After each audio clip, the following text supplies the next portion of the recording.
In today's video, I'm going to teach you how to change Elementor breakpoints.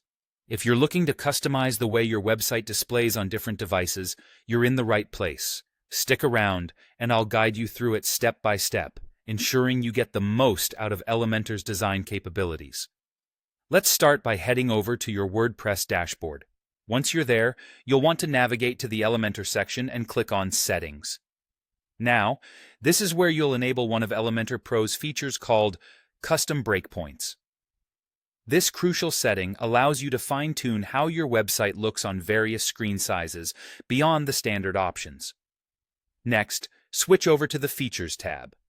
Here, you'll see a variety of options, but let's focus on finding Custom Breakpoints. Scroll through the list until you find it. If it's not already activated, go ahead and click Activate.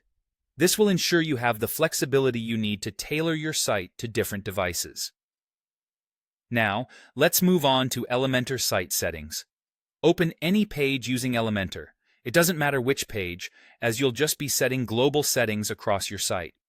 Once you've got the page open, direct your attention to the top left corner where you'll find the hamburger icon, which looks like 3 stacked horizontal lines. Click it, and a menu will appear. From there, select Site Settings.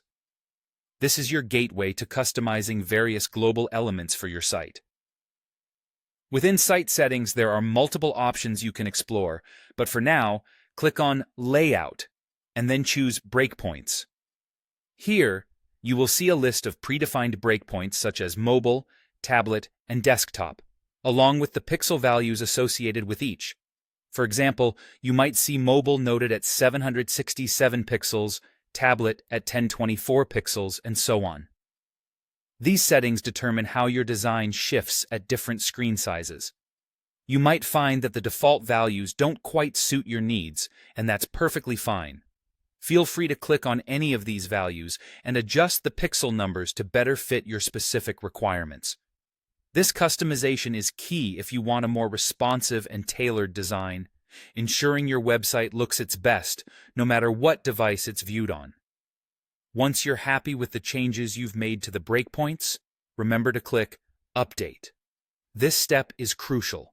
If you don't save, your changes won't take effect, and you'll lose all that work you've just done.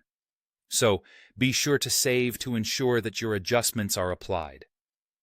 And that's it for today's tutorial on changing Elementor breakpoints.